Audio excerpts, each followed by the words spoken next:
So today I saw a commercial for something absolutely beautiful. Something was created and advertised for my mouth. No, not Moby Huge or some sort of dildo. I ended up seeing an advertisement for Burger King's Mac and Cheetos. They are basically fat Cheetos with macaroni and cheese inside. It's cheese with cheese in it. Dairy products are probably the best thing on planet Earth. As far as foods go anyway, nothing's better than booty. So I end up going to Burger King all excited and everything. My mouth's watering. I'm being American. I'm there all excited and everything. The lady comes over the microphone and is like, hello, welcome to Burger King. What would you like? And I was just like, oh yeah. I start rubbing my grubby little hands together. I said, I would like an order of the brand new mac and Cheetos. And then I go on to say the rest of my order like one by one. I said, I would like an order of some mac and Cheetos. On top of that, I would like a Whopper with cheese, a large fry, and a large strawberry milkshake. And right as I finished saying milkshake, the lady just says it in this way that was like the most crushing way in the world. She didn't even like let me down softly or anything. She just straight out says, oh, you can't have the mac and Cheetos. And I'm sitting there like struck like a small child that was just told no for the first time. And then she goes on to explain that they're not going to have them until next week. So it looks like I'm going to Burger King next week. What I knew whenever it was advertised on TV, these, Burger Kings and McDonald's and all these places, if it's advertised, it's there. But no, I guess not. Even the commercial said that it's brand new and it's there and go to your local whatever. I'm 100% going there next week. She said next week, and technically next week starts on what? Like a Sunday or Monday? I don't know how people say it. Some people say Sunday, some people say Monday. I'm just gonna go on Monday. Crush my dreams, man. I mean, it's probably not all their fault. So I came back home and I ate a bowl of mac and cheese anyway. But see, the difference here is it's not inside of a Cheeto. That's what I wanted. So speaking of the whole idea versus reality, today I was building a whole bunch of things, okay? Because with all the new hardwood floor and everything like that, we ended up getting these new, I guess, stands for TVs and stuff. Now, to describe these stands, they're like 3-shelf entertainment centers that are obviously supposed to have, electronics and stuff sitting on a TV on top, obviously. So when I took a look at these things and just like looked at the packaging, looked at the instructions and everything, I was like, this is easy, I've built things before. I've looked at blueprints and shit. I've built things way more complex than this. And of course, the one time where I actually feel confident in my own abilities, I just suck dick. I con myself all the time. I believe and I just fuck myself. And holy shit, I suck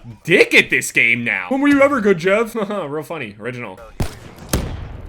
I just got C4. No. So anyway, I tried to build this desk, okay? And they're like glass shelves too. So I'm like extra careful with this whole thing. I'm terrified. I'm afraid that I'm gonna tighten something too much and just gonna shatter all over the place. Then my grandpa's gonna knock me out with a right hook. So I start building this thing, okay? And the way that it went, it had like this base piece in it where all the other parts basically attached to it. Now it's gonna sound really vague and stuff when I explain it, but just you'll understand the gist of the whole thing. So there's this base back piece that goes on, and you're supposed to connect these 3 shelves right there. And then once those 3 like metal shelvings are there, the supports, then you can slide the glass on top of them and boom, you got 3 shelves. Simple, right? But the one problem here is that I thought halfway as I was building it anyway, I looked at the instructions and it's like, make sure these tabs are pointing upward. And you don't even need to completely understand it, but basically I thought I was building it the wrong way. So I took it completely apart and I built it the other way again. I get to the end of it, the entire building process, which is a fucking bitch because my power tool started dying. I cut my middle finger open. I had a band-aid that had blood leaking through it. I'm trying to hold this band-aid in place as I'm like trying to stick my fingers through this thing and tighten this shitty little piece of hardware with the shittiest little tool because the power tool dies within 3 pumps. So I'm rebuilding this entire thing. I get to the end, okay? And I go to slide the glass shelves on top of it. Turns out that I actually built it correctly the first way. Now I actually had to take it apart again and rebuild it the other way that I had already had it that I thought was the wrong way but was actually the right way. So I started taking it apart and then I just realized, you know what? I'm not doing this. I don't give a fuck. So now instead of having the glass things actually have like little sticky things that hold them in place, they're just kind of sitting on there. I just told people, hey, don't knock it over, don't bump into it, and we're fine. We're not gonna fall out and shatter all over the place. I don't give a fuck anymore. I'm not rebuilding it. I rebuilt it too many times as is. I'm done. I came in there with confidence, acting like Bob the Builder and shit, thinking I can fix anything and realize that I'm the one fucking it up actually. Deb the Builder, can you fuck it up? Yes, you can! Fucking tilted myself.